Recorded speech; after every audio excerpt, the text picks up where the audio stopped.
Assalamualaikum warahmatullahi wabarakatuh. Jadi di video kali ini saya akan membahas tentang model pembelajaran berbasis masalah atau problem based learning. Jadi apa itu pro- eh, pembelajaran berbasis masalah? Jadi pembelajaran berbasis masalah adalah suatu lingkungan belajar di mana masalah mengendalikan proses belajar.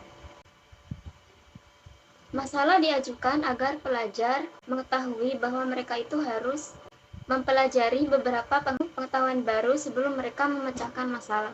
Nah, itu tadi pengertian dari pembelajaran berbasis masalah atau problem based learning.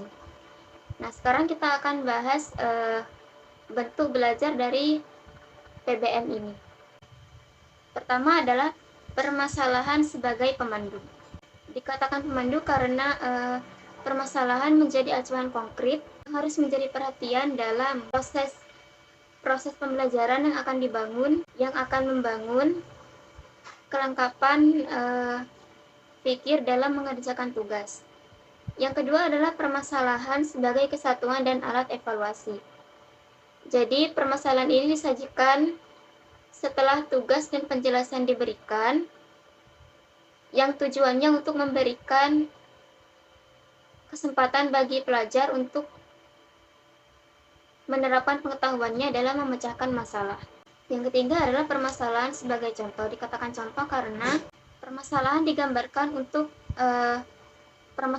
permasalahan digunakan untuk menggambarkan teori, prinsip, dan konsep yang akan dibahas oleh pelajar dan pendidik.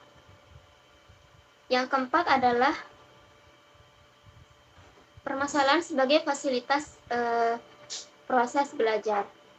Karena permasalahan dijadikan alat untuk melatih para pembelajar untuk meningkatkan daya nalar serta cara berpikir. Yang kelima adalah permasalahan sebagai stimulus belajar. Karena permasalahan merangsang stimulus para pembelajar untuk mengembangkan keterampilan, mengumpulkan data, serta menganalisis yang berkaitan dengan masalah dan keterampilan. Nah, itu tadi bentuk-bentuk ya.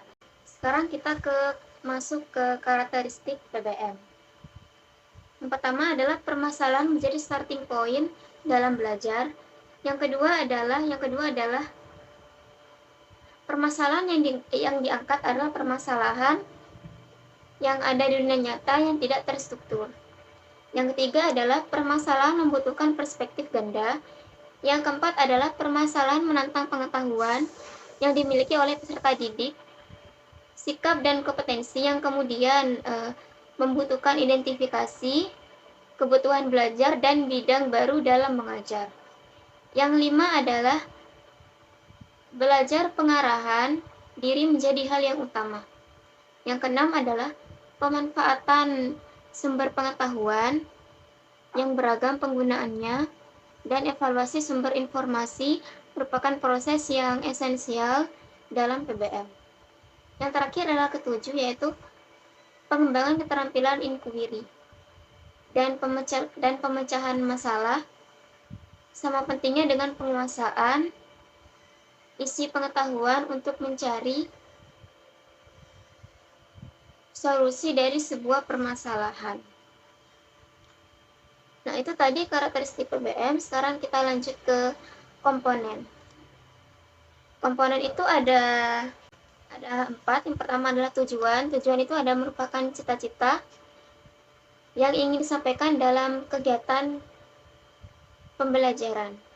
Yang kedua adalah bahan pelajaran, yaitu merupakan hal-hal yang akan disampaikan dalam kegiatan belajar mengajar. Yang ketiga adalah kegiatan belajar mengajar merupakan inti dalam pendidikan. Yang terakhir adalah metode, yaitu cara yang digunakan untuk mencapai tujuan pembelajaran. Nah, itu tadi adalah komponen. Sekarang kita ke materi terakhir, yaitu langkah-langkah model pembelajaran berbasis masalah.